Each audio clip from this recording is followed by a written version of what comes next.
അച്ഛാ ആ എന്തു പറ്റിയെന്ന് നേരത്തെ ആണല്ലോ. യെസ്. എടാ നമുക്കെന്നാ ഗണപതിയുടെ അമ്പലത്തിലൊന്ന് പോയിട്ട് വരാം. ഞാനത് അച്ഛനോട് അങ്ങോട്ട് പറയായിരിക്കുമായിരുന്നു. ആഹാ, അമ്മ കേട്ടോ? കേട്ടു കേട്ടു. മഴ പെയ്യുന്ന പോലെ ഇടയ്ക്കും പിഴയ്ക്കും വന്നു പോകേണ്ടതല്ലേ ഈ ഭക്തി. മനസ്സിലായോ? ഇത്ര ലേറ്റ് ആയിട്ടാണെങ്കിൽ എനിക്കത് മനസ്സിലായില്ല അച്ഛമ്മേ. ഇനി മുതൽ ഞാനൊരു റെഗുലർ ഭക്തനായിരിക്കും. നീ പറഞ്ഞോ അവനോട് മറ്റേ കാര്യം? ഇല്ല. എന്നാ പിന്നെ അമ്മ പറഞ്ഞു കാണും. ഏയ് ഞാനൊന്നും പറഞ്ഞിട്ടൊന്നുമില്ല. എന്താ അച്ഛാ? മോളാ കവറിങ് എടുത്തേ. ആ. നീ പറ, എന്താ ഇപ്പൊ ഇങ്ങനെ ഭക്തി തോന്നാനുള്ള കാര്യം? അച്ഛാ, ആ 2-3 ലക്ഷം രൂപ കൊടുത്ത് കിട്ടുന്ന ഒരു ജോലിയിലേക്ക് എന്നെ ഫ്രീ ആയിട്ട് പ്ലേസ് ചെയ്യാന്ന് ഇവിടുത്തെ ഏറ്റവും വലിയ ഷെഫ് എനിക്ക് വാക്കുന്നു. ഷെഫാവാനോ? അതായത് കുശിനിക്കാരൻ. അതിനാടാ ഞാൻ നിന്നെ എഞ്ചിനീയറിംഗിന് വിട്ട് പഠിപ്പിച്ചത്. അച്ഛാ, വലിയൊരു ഷെഫായിട്ട് ഇവിടുത്തെ ഏതെങ്കിലും ഒരു ബീച്ചിന്റെ സൈഡിൽ ഒരു ബീച്ച് റെസ്റ്റോറന്റ് തുടങ്ങാന്നുള്ള എന്റെ ഡ്രീമാണ് അച്ഛാ. നിന്റെ ഡ്രീം തോലക്കെട്ടിയാനടിക്കും ഞാൻ. അവന്റെ ഡ്രീം മനുഷ്യരുടെ നട്ടം തിരിഞ്ഞ് നിൽക്കുക. ഇവിടെ ബിസിനസ് എന്നൊക്കെ പറഞ്ഞാൽ നല്ല ബുദ്ധിയും വിവരമുള്ളവർക്ക് പറഞ്ഞിട്ടുള്ളതാ. ഇങ്ങോട്ട് പാടി. തിങ്കളാഴ്ച രാവിലെ ജോയിൻ ചെയ്യണം. വെയിലും മഴ ഒന്നും കൊള്ളണ്ട. AC ഓഫീസിന്റെ അകത്തിരുന്ന് കോൾ അറ്റൻഡ് ചെയ്താൽ മതി. എവിടെ? നമ്മുടെ മനശ്ശേരിയിലെ രഘുവിന്റെ കൂട്ടുകാരനില്ലേ, അവൻ നടത്തുന്ന ഒരു കോൾ സെന്ററാ. അച്ഛാ, ഇവിടെ മാസം 10-30,000 രൂപ എന്ന് പറഞ്ഞ അത്രയെങ്കിലും ആയി. എഞ്ചിനീയറിംഗ് പഠിച്ചിട്ട് ഞാനൊരു കോൾ സെന്ററിൽ പോയി ജോലി ചെയ്യാൻ. എഞ്ചിനീയറിംഗ് പഠിച്ച നീ പോയിട്ട് കണ്ടവന്റെ പാത്രം കഴുകാൻ കറി വെച്ച് വിളമ്പാൻ നിൽക്കാനോടാ. അവൻ എഞ്ചിനീയറിംഗിന്റെ മഹാത്മ്യം പറയുന്നു. എന്നാ തെർമോഡൈനാമിക്സിന്റെ സ്പെല്ലിംഗ് ഒന്ന് തെറ്റാതെ പറയടാ. ഷെഫാവാ നടക്കുന്നു, ചായക്കട തുടങ്ങുന്നു. അല്ലെങ്കിൽ ഈ പേരൻസിന്റെ സ്വഭാവമൊക്കെ ഒരുപോലെ ഇമോഷണൽ ബ്ലാക്ക്മെയിലിംഗ്. ഇമോഷണൽ ബ്ലാക്ക്മെയിലിംഗ് സഹിക്കാൻ പറ്റാണ്ടായപ്പോ ഞാൻ പോയി ആ കോൾ സെന്ററിൽ ജോലി ചെയ്യേണ്ടി വന്നു. അവിടെ നിന്ന് എനിക്കൊരു ഗേൾ ഫ്രണ്ടിനെ കിട്ടി. അവളായിരുന്നു ആകെ ഉണ്ടായിരുന്ന റിലീഫ്. ഒരു ടിപ്പിക്കൽ അമ്പലവാസി ടൈപ്പ് ഓഫ് ഗേൾ. ഒരു ടിപ്പിക്കൽ അമ്പലവാസി ടൈപ്പ് ഓഫ് ഗേൾ. അരുന്ധതി റോയുടെ ബുക്കിന്റെ ടൈറ്റിൽ പോലെയുണ്ട്. അങ്ങനെ ഗേൾ ഫ്രണ്ട് ആയി. എന്നിട്ട് അമ്മ ഞാൻ അന്വേഷണം പറഞ്ഞു. ആരന്വേഷു എന്ന് പറയണം. ഓ ബെസ്റ്റ്. താൻ പക്ഷെ 3 ദിവസം നന്നായിട്ട് റെസ്റ്റ് എടുക്കണം. അപ്പൊ ഞാൻ പറഞ്ഞൊക്കെ മറന്നുല്ലേ? അമ്മയുടെയും ചെറിയമ്മയുടെയും കൂടെ അമ്പലങ്ങളൊക്കെ തൊഴിലാണ് മെയിൻ പരിപാടി. So no rest. എന്നെ വിളിക്കണം കേട്ടോ. അമ്പലത്തിനകത്തല്ലാതെ വേറെ എവിടെയാണെങ്കിലും ഞാൻ ഫോൺ എടുക്കും. വിളിക്കോ? പിന്നെ വിളിക്കാതെ. എന്താ എന്റെ നമ്പർ എന്ന് പറഞ്ഞ്? നമ്പർ ഞാൻ സ്ഥിരം വിളിക്കുന്ന നമ്പറല്ലേ? അപ്പൊ ഫോൺ എങ്ങാനും കളഞ്ഞു പോയാ എന്നെ വിളിക്കില്ല അല്ലേ? അടുപ്പുള്ളവരുടെ ഫോൺ നമ്പറെങ്കിലും ഒന്ന് ഓർത്ത് വെച്ചുകൂടെ വിജയ്? എന്നാ പോട്ടെ. 92070 92070 6622 6622 ഒന്നൂടെ 92070 6622. പോട്ടെ. ഏയ് രേഷു, ഒരു മിനിറ്റ്. ശമ്പളം കിട്ടാൻ ലേറ്റ് ആവുന്നല്ലോ പറഞ്ഞേ. ഇത് വെച്ചു. അത് വേണ്ട വിജയ്. എടോ, താൻ പോയി തന്റെ അമ്മയുടെയും ചെറിയമ്മയുടെയും കൂടെ ഒക്കെ അടിച്ച് പൊളിക്ക്. അവർക്കൊരു സർപ്രൈസ് ഒക്കെ കൊടുക്ക്. അപ്പോ 3 ദിവസത്തേക്ക് എന്നെ ഓർക്കാൻ ഇത് വെച്ചോ. താൻ വരുന്നവരെ തന്നെ ഓർക്കാൻ ഇതിങ്ങനെ കഴുത്തിലിട്ട് എന്റെ നെഞ്ചിൽ ഇങ്ങനെ ചേർത്തു. അപ്പോ 92070 92070 6622 പോട്ടെ. Love you.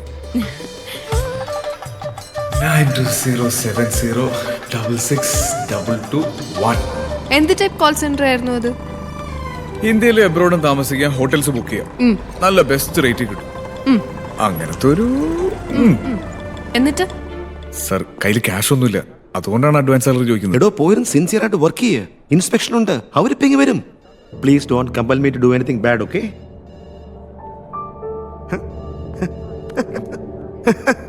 എന്താ? ഇതാ അടുത്ത ബിൽഡിങ്ങിലെ കുട്ടിയല്ലേ? താലികെട്ടൊക്കെ കഴിഞ്ഞോ? It's my head. ഓക്കെ. അന്ന് എനിക്കൊരു നൈസ് ഫോൺ കോൾ വന്നു. അതെന്റെ കാര്യങ്ങളൊക്കെ മാറ്റി മറിച്ചു. ഹലോ, നമസ്കാരം. ഹലോ, എന്റെ പേര് ജെറി എന്നാണ്. താങ്കളുടെ പേര് പറഞ്ഞതിൽ നന്ദി. ഹോളിഡേസ് ഫോറിലേക്ക് സ്വാഗതം. സർ, എങ്ങനെയാണ് സർ എനിക്ക് നിങ്ങളെ സഹായിക്കാൻ കഴിയുക? എനിക്ക് ക്വൈറ്റ് ആയിട്ട് താമസിക്കാൻ തേക്കടിയിലോ മൂന്നാറോ ഒരു റൂം വേണമായിരുന്നു. ഇച്ചിരി എക്സ്പെൻസീവ് ആണെങ്കിലും സാരമില്ല. Find out. തീർച്ചയായിട്ടും സർ. സർ ഫാമിലി ആയിട്ടാണ് ട്രാവൽ ചെയ്യുന്നത്?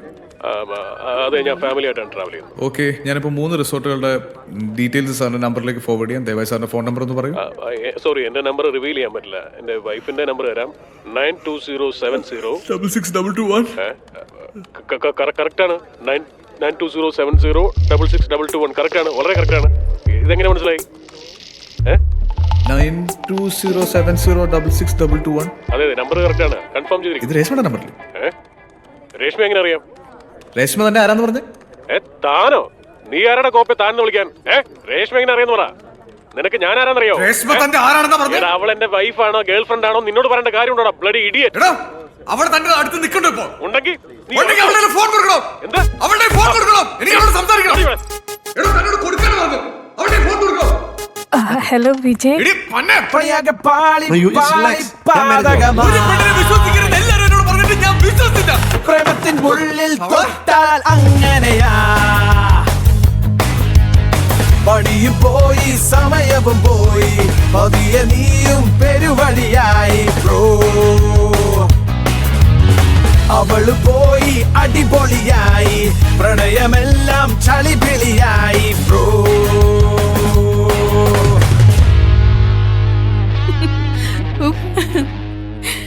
ഇപ്പൊ മനസ്സിലായില്ല എന്നെ എവിടെ കണ്ടെന്ന്. ആക്ച്വലി നരേഷാണ് എനിക്ക് ഈ വീഡിയോ കാണിച്ചു തരുന്നത്. ഞങ്ങൾ തമ്മിൽ വലിയൊരു പ്ലാനിനെ പറ്റി സംസാരിച്ച് തുടങ്ങുന്ന തന്നെ ഈ വീഡിയോയെ കുറിച്ച് പറഞ്ഞുകൊണ്ടായിരുന്നു. ഇതിനെയാണ് ഇടിവെട്ടിവനെ പാമ്പ് കടിക്കുക എന്ന് പറയുന്നത്. ഒരൊറ്റ ദിവസം കൊണ്ട് അവന്റെ ജോലിയും പോയി, അവന്റെ ഗേൾ ഫ്രണ്ടും പോയി. ഈ ബഹിരാകാശത്ത് എന്താ നടക്കുന്നതെന്ന് നമുക്ക് ഇവിടെ ഇരുന്ന് മനസ്സിലാക്കാം. പക്ഷെ സ്നേഹിക്കുന്നവരുടെ മനസ്സിൽ എന്താ നടക്കുന്നതെന്ന് തൊട്ടടുത്തിരുന്നാൽ പോലും മനസ്സിലാക്കാൻ പറ്റില്ല. എടോ എടോ ഫിലോസഫി നിർത്ത്. ദൈവത്തെ ഓർത്ത് തന്റെ ആ ബിസിനസ് പ്ലാൻ ഒന്ന് പറയാവോ? റെസ്റ്റോറന്റ്? അയ്യോ മാഡ്, ഇനി ഈ ടൗണിൽ റെസ്റ്റോറന്റ്? ഞാൻ വിചാരിച്ചു താൻ പറയാൻ പോകുന്ന എന്തെങ്കിലും സംതിങ് ന്യൂ ഇന്നോവേറ്റീവ് ഐഡിയ ആയിരിക്കുമെന്ന്.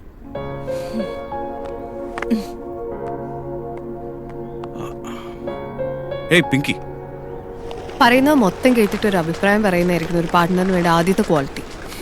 ഓ സോറി, പറ താൻ ഐഡിയ പറ.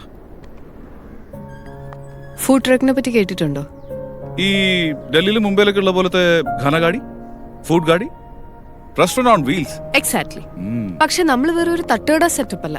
4 സ്റ്റാർ ഹോട്ടലിൽ കിട്ടുന്ന അതേ ഫുഡ് ക്വാളിറ്റി നമ്മളും പ്രൊവൈഡ് ചെയ്യും. തീരെ തിരക്കില്ലാത്തൊരിടത്ത് സെറ്റ് ചെയ്യാം. വർക്കിംഗ് ടൈംസ് ഒരു 7 PM to 12 AM. പതിയെ പതിയെ ആൾക്കാർ നമ്മുടെ ഇതിനെപ്പറ്റി അറിഞ്ഞു തുടങ്ങി നമ്മളിലേക്ക് വരണം. സി ജസ്റ്റ് ഒരു ഔട്ട്ലൈൻ ആണ്. ഫുഡ് പക്ഷെ എങ്ങനെയെങ്കിലും സെർവ് ചെയ്താൽ പോരാ, അതിന്റെ ലുക്ക് ആൻഡ് ഫീൽ ഇമ്പോർട്ടൻ്റ് ആണ്. AR റഹ്മാന്റെ സോങ്സോ അല്ലെങ്കിൽ മെലോഡിയസ് ആയിട്ടുള്ള ഏതൊരു പാട്ടും വളരെ പതിയെ നമ്മൾ പ്ലേ ചെയ്യും. പാടേണ്ടവർക്ക് നൈസായിട്ട് പാടാം. വയലിനോ ഗിറ്റാറോ ഒക്കെ കൊണ്ടുവരുന്നവർക്ക് അതും വായിക്കാം. Media support നന്നായിട്ടുണ്ടാവും. യങ്സ്റ്റേഴ്സും റൈഡേഴ്സും ഒക്കെ സപ്പോർട്ടിനുണ്ടാവും. And the most important thing is ഈ കോൺസെപ്റ്റ് നമുക്കൊരു പേരുണ്ടാക്കി തരും സാധാരണക്കാർക്ക്.